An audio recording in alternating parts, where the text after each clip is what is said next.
रमा एकादशी कार्तिक के महीने में ये एकादशी आती है।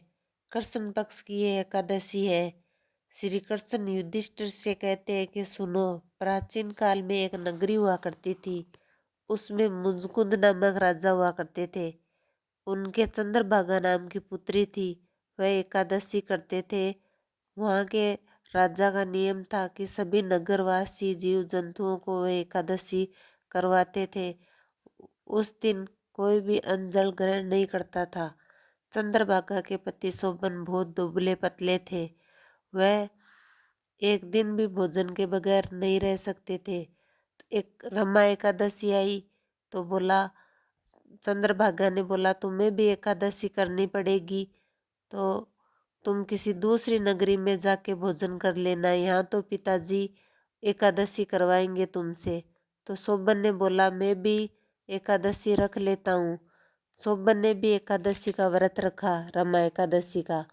और शाम होते होते उसे मुरझा आने लगी और अर्धरात्रि में उसके भूख प्यास के कारण मृत्यु हो गई। और चंद्रभागा वह अपने पिता के साथ में जीवन यापन करने लगी।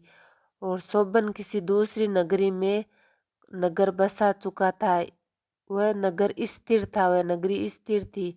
यहीं के ब्राह्मण वहाँ घूमते हुए जाते हैं, उस नगरी को देखते हैं, तो नगरी में जाते हैं तो देखते हैं शोभन है, यह तो चंद्रभागा का पति है। तो उनसे बात करते हैं तो बोलते हैं कि अगर चंद्रभागा मुझे एकादशी का पुण्य देती है तो यह नगरी स्थिर हो जाएगी। तो वही ब्राह्मण वापिस आके बताता है, बोलता है कि शोभन है वहाँ पे। तो उस वह जाती है, चंद्रभागा जाती है, दिव्य दृष्टि पाकर चंद्रभागा जाती है। वह एकादशी का पुण्य शोभन को देती है। वह नगरी स्थिर हो जाती है, स्थायी रूप से वहाँ निवास करते हैं। यह कथा प्राचीन काल से चली आई है। जो भी कहता है सुनता है, हुंकारा बढ़ता है, उसको रमा एकादशी का पुण्य मिले। ये पापों को नाश करने वाली एकादशी है और यह कल्प वृक्ष के समान फल देने वाली है। श्री कृष्ण युधिष्ठिर से कहते हैं रमा एकादशी, मतलब रमा यानी लक्ष्मी का नाम है रमा। ये एकादशी बहुत शुभ है, धनदायी और पुत्रदायी, सभी मनोवांछित फल देने वाली। श्री कृष्ण युधिष्ठिर से कहते हैं ये सभी पापों को नाश करने वाली है।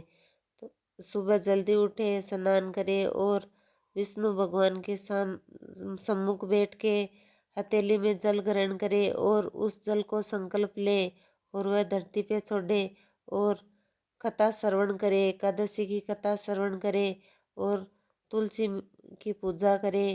यह रमा एकादशी का फल जरूर मिलता है।